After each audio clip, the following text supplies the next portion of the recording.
Car Nitty. My name is Mizan, and today I've got a Seat Leon Cupra. Not only is it modified, but it's the limited edition K1 model, which is very exclusive. Previously, Cupra was the tuning division for Seat, and there were one manufacturer, which was Seat, and Cupra was the tuning division. But now, Cupra is its own brand. Think of Mercedes and AMG. Mercedes is the brand, and AMG is the tuning division. Now imagine AMG became its own brand, and that's what's happened with Cupra. But when this car was launched, it was the tuning division only. Now this is a K1, and what that means is only 450 of these were brought to the UK. This is car number 160 out of that. And what you get for that is a nice front bumper, rear bumper, and a central exhaust. Notice how at the rear end, there's only one central exhaust in an oval shape, unlike an R32 which has two pipes. Take a hint, Mark 5 GTI boys. In terms of power, these cars from factory push 236 brake horsepower and 300 Newton meters of torque from a 2-litre turbocharged 4-cylinder engine. It's paired with a 6-speed manual gearbox, which was the only choice, and it sends its power to the front wheels. Now, this car has been stage 2 mapped, so the power it's pushing is very different. It's now pushing 350 brake horsepower and 473 Newton meters of torque, which is a massive gain on stock numbers. So why is this car so tunable? It's because it's got a KO4 turbo, much like a Golf GTI Edition 30, and this car is very, very tunable. The standard cars come with a KO3 turbo, so this car, in terms of price, a K1 will cost you from around £9,000. At this moment in time, there's only 3 on sale on Auto Trader, and the mileage differs from 75,000 to 90,000 miles. That's crazy. A base Cupra will cost you from just £5,000. You're paying almost double the money just for the K1 edition. And the funny thing is, brand new, the K1 was just £1,000 option above the normal Cupra, yet in the second-hand market, it's worth almost double. Let's now talk about modifications. And something tells me by looking at this car, I'm gonna need this. So, let's start off with the visual stuff. And they are Maxton front splitter, de-chromed front grille, Cupra wing badges, Cupra sun strip, carbon fiber mirror caps, Maxton spoiler lip, tinted rear lights, and fins on the rear diffuser. And in terms of handling, we've got the following items: J-hook grooved front discs, Frodo DS 2500 brake pads, One Form 18-inch wheels, Pro Sport pulley bush arms, Vibratech engine mounts all round. And finally, in terms of performance, there's an AirTech oversized air filter, R8 Copax, NGK spark plugs, Miltech turbo back system with 1 rear box and decatted, GFB diverter valve, AMD stage 2 remap, and that's about it.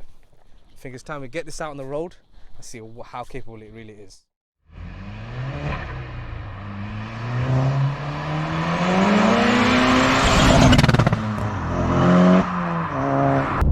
9 the K1 with the owner. I want to give a nice warm welcome to Luke. What's happening? Thank you for coming down, man. That's right, no worries. So you reached out to me and you were like, you've got a bit of a car that's quite underrated, isn't it? Like a lot of people don't know about it, and people, when they do see it, they don't realise what this car's packing, right? Yep. And it's a K1, and obviously even myself, I'll be honest, when you offered this car to me, I had to do my research, because even I was like, it's a Leon, right? Then when I did a bit of research into the K1, I realised that, you know what, this car is very potent and it's a serious beast. So yeah, Luke, how long have you had the car? I've had it just over a year now. Okay, one of my pals originally had it. Yeah.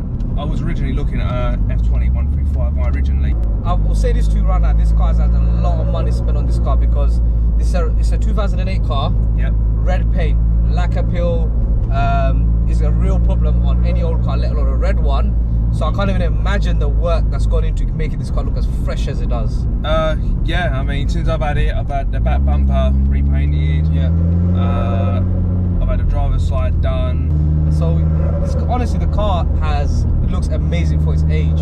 And the other thing I want to point out is the modifications. Obviously, a lot of money has also been spent on modifying this car, both from a handling perspective and performance. AMD originally mapped it on a stage 1 map. It made 337 brake on stage 1, which is good. Yeah, for stage 1, that's pretty solid, mate. These are basically give or take. I mean, it depends how good and healthy the engine is, but for a stage 1, come out 337 brake, and stage 2 I made 350 and then 473 Newton meters. And do you know what? For just a 2 litre. It's got no back seats in it. It's quick for it is. There's enough in this. You got rid of the back seats for space, isn't it? Yeah, and space. I want to put a K brace in it as well. Yeah. But yeah, what's the future plans with the car? Don't know really. I'm just really enjoying it. I'm waiting for them plaques to come out to say what the build number is. Yeah. So you were telling me off camera that this is obviously car number 160 out of 450. Yeah. And Seat have said they're gonna give everyone that owns these cars a plaque, like denoting which one it is, and it's gonna be somewhere around here, I'm guessing.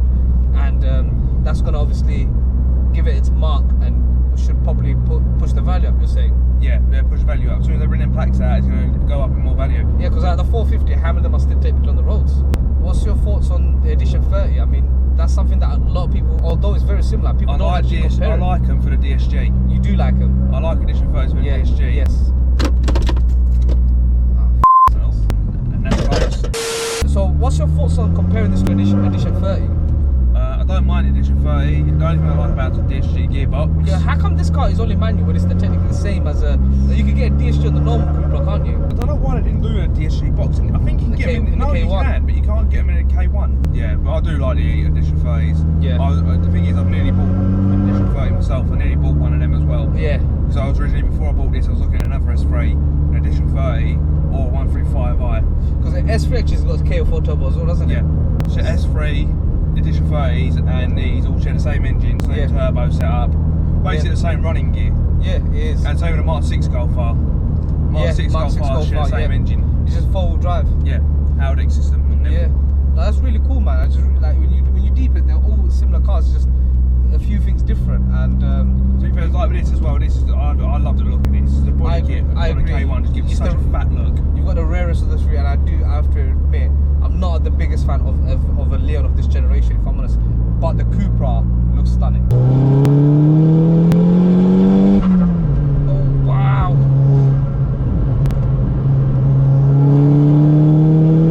Whoa!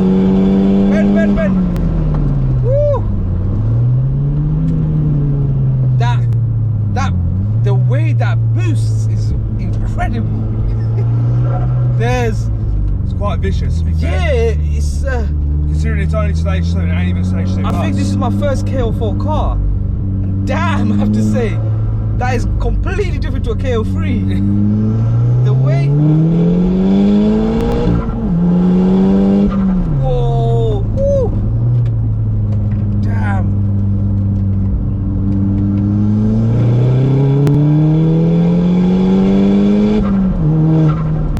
But even the power delivery is so smooth, like when it's on the printout, the power kicks in at $3 and it holds all the way up to about $6 grand, $6.5 grand, and it drops off.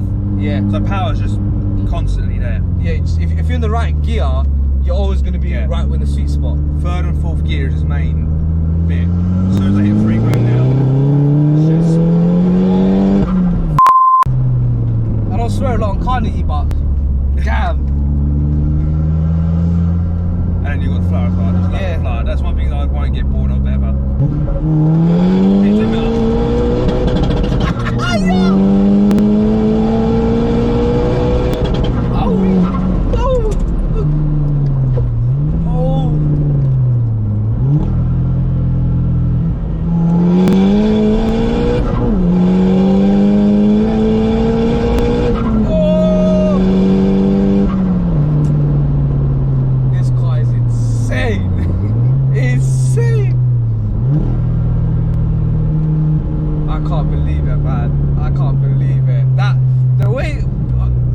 The way it boosts is unbelievable. It's heavy on the move. Yeah. Honestly. You don't know what to expect. Left and like when it happens, I'm just thinking to myself like you've done a few pulls, and every time you do it, I don't know what to expect. If you do it again.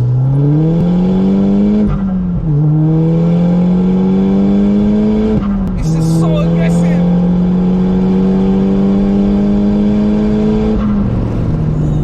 Nice bit of pop discs.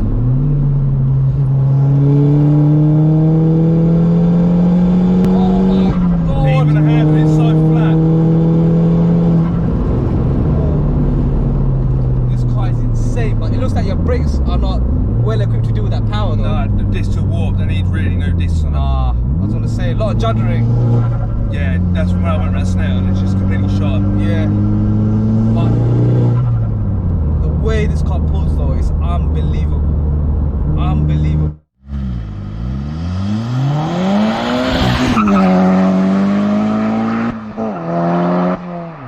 We're now at the location where we're going to do the 0 to 60 run. Do you know what stop time is for this car? I have not got a clue. Probably about 60s. Running Goodyear Eagle F1 all round. Yeah, probably do 2.5 grand. Just dump the clutch. Yeah. From there. Okay, well let me reset the draggy. Yeah. Start recording the moment you start moving. A lot of wheel spin. Oh, where's it actually? Oh, the back of my head, man. Damn. There's some pillows in this, bruv. Yeah, pull in there. You did a very good time. Very good time. 5.95. 5.95. Yeah. Very good time, isn't it? It's under 6s. Yeah. And it's front wheel drive, so. I agree, you were spinning up a lot. I was expecting 6s. Do you want to go again or are you happy with that attempt? To do it back down there. Yeah, so we're going to have another attempt. Now it's worth noting that your clutch is slipping a bit, isn't it, at the moment? Yeah, it's not. It's not 100%. So that is a very good time and let's see what we can do with that now. Second attempt, let's go for it.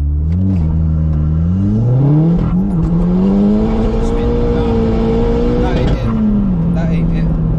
That was a wheel spin. Yeah, you didn't even hit 60. No, didn't even happen. I think that was all wheel spin, second gear.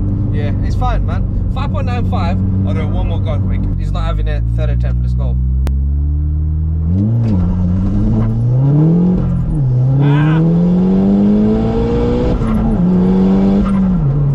Oh, you beat it. What was it?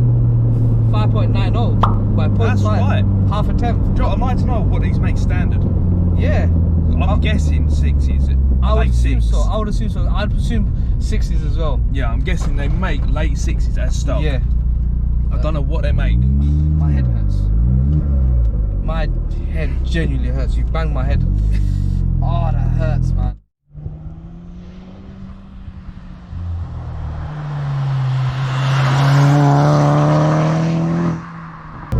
So, in terms of the modifications, I remember when I drove Dean's car, his one was loud all the time. You could not daily drive that. This one, if you really, really wanted to, you could daily drive it, isn't it? Yeah, this is just not bad. It's only really loud when you're on full chat, when it actually opens up. Exactly. And that's the benefit of this. You can actually daily drive this. Not that you do, but that's the benefit of this car.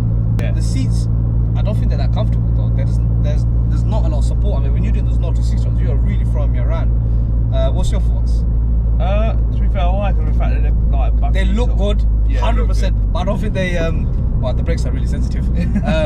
But I don't think they hold you in place as well as they should. What's your thoughts? Yeah, no, they don't. To be fair, they need a bit more support. But eventually, I was saying I'll probably get rid of them and put sockets or something in it anyway. So I agree. Supporting. But they look really, really good. Other things I have to say is, obviously, this car. One thing I love is the wiper blades. The wiper blades are on the side of the car. There's two blades that are on the side of the car, whereas on a normal car, it's usually where the bonnet is. These are on the pit near the A-pillars. Yeah. And I think it's such a cool design. It's such a cool design because it's such a clean look when you're driving. You can't see the blades at all. But then when they work, the coverage of the wipers is so high. And it's like attention to detail and little things like that is what makes a car really special, if you ask me. And considering this is the Seat, which is the lower end for the VAG group, if you think about it, because Audi and VW are above it, it's nice that a piece of engineering design was put on this car, if anything, you know? Yeah, to be fair, everybody do comment about these wipers. Loads of people have commented about them. Oh, they're weird, they're back to front. I'm like, yeah, look at that. It just looks more clean. It's the engineering element of it, like the effort they put in to even do that. I really, really appreciate that. And in terms of interior, it's just got a general VAG feel of a car of that era. There are lots of cheap plastics, but then it's got this carbon weave on the plastic on the top, which is kind of nice, I guess. So it's like there is some genuine attention to detail going on in this car. I mean, even your gearbox, it's a manual knob, obviously, but the knob itself just looks nice. Yeah, to be fair, I've had loads of people say different about it, and again, I've been like, oh yeah, it feels really weird. I'm like, I don't know, it feels nice. Yeah, look, the knob moves a lot, even though you're in gear, no clutch. So that's what I was meaning about the feel, because it's not really sitting in there. Believe it or not, as well, I've got to say this. Basically, just had a problem with the gearbox, right? And they started with a Royal, and it's got another gearbox in it. So AMD put this is a Mark 5 Edition 30 box, right? I've forgot to mention that. On this car? Yeah, I forgot to say about that. This has got the Edition 30 gearbox in it. My pal had it done beforehand because they started the gearbox for oil, they had to replace the gearbox, so he got a MK5 Edition 30 box. Same car, the same car. So, yeah. Imagine DSG swapping this. Imagine what a car this would be lethal as well. In terms of just the car itself, it honestly does feel like a Mark 5. Really, really does. One thing I love about it as well, the steering's really, really indirect. Anywhere you point accuracy. the wheel, it goes. It doesn't have a lot of feedback, but it's very accurate. Yeah, anywhere you point that wheel, it just wants to go there. There is some precision behind this wheel, but there isn't a lot of feedback. I have to be honest with that. But in general, honestly, I do really like this car, and it's quite quirky. I mean, it's a Spanish brand. Like the controls for the mirrors are on the center, even the hazards. It's all in the center. It's just quirky, isn't it? And I just find it really cool because it's like when you drive a Lamborghini and then the reverse button is here on the right, where normally your headlight switches, because it's just how the Italians do. And I was back to front. Yeah, I don't know how the Spanish are, but it's nice that there's quirks that they're doing on purpose to make a Spanish car, I guess, isn't it? It's a shame there's no armrest in this car because obviously it does get tiring. Yeah, it needs retrofitting.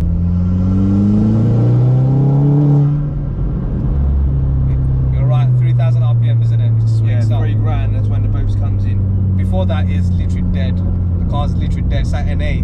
Yeah, it's like NA, and as soon as that £3,000 hits, that's when it wants to punch. Yeah. And this is just a stock KO4, isn't it? It's crazy. It's stock KO4, just a stage 2 map light. When you go stage 2 plus, you put 380 brake. Yeah, that is damn responsive, man. Right. It's got cruise control. Oh my god!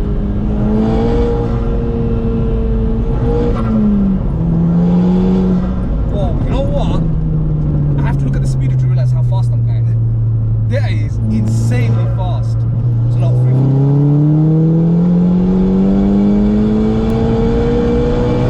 The car wants to pull off on both directions. I'm really fighting with the wheel.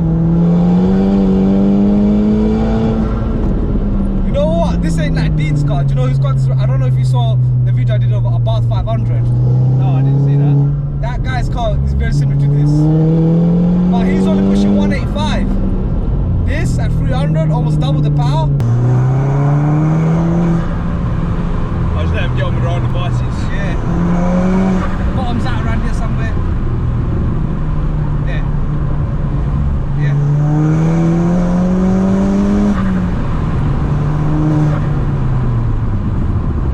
You really have to fight with the wheel. The car is honestly trying to veer into a bush, isn't it? Yeah, to be fair, it's when it's road as well. This road's quite dippy. It is.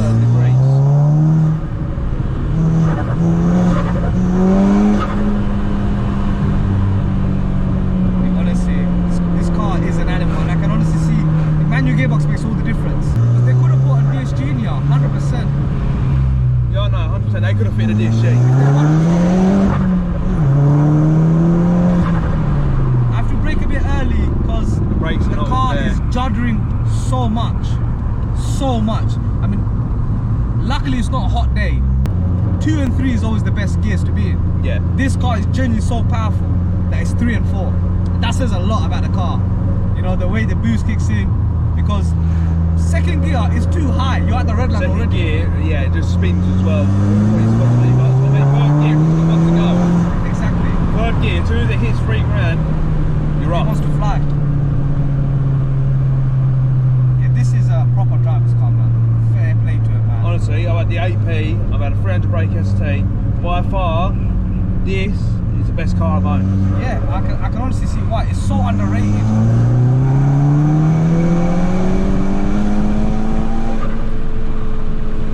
It is insanely fast. Without even a blink, you are at the national speed limit. Without even a blink. The Volkswagen Group know how to make excellent cars. They're pioneers in the industry, whether we're talking about the launch of the Beetle in the 1930s or a Golf GTI in the 80s. This intellect has spread across all the acquisitions over time, and Seat has been an underrated brand in the hierarchy. So much so that in recent years Cupra became its own brand separate to Seat, who now exclusively make the performance versions of Seat's humdrum cars. Being part of VAG means whatever Cupra build, there's going to be an equivalent Audi or VW in the lineup. This very car is indeed a detuned and front wheel drive only version Audi S3 8P or a Mark 6 Golf R, and it's identical to the Mark 5 GTI Edition 30. The Cupra's badge may not be as prestigious as its counterparts, but it doesn't make it any lesser. If anything, you've beaten the system. You're getting the same car for less money, and although you might not be able to brag about your car key, you'll rarely bump into another car like yours, and all petrol heads want to stand out on the road, which makes the Cupra a proper driver's car. Thanks for watching. Do remember to like, comment, share and subscribe, and we'll see you soon on the next one.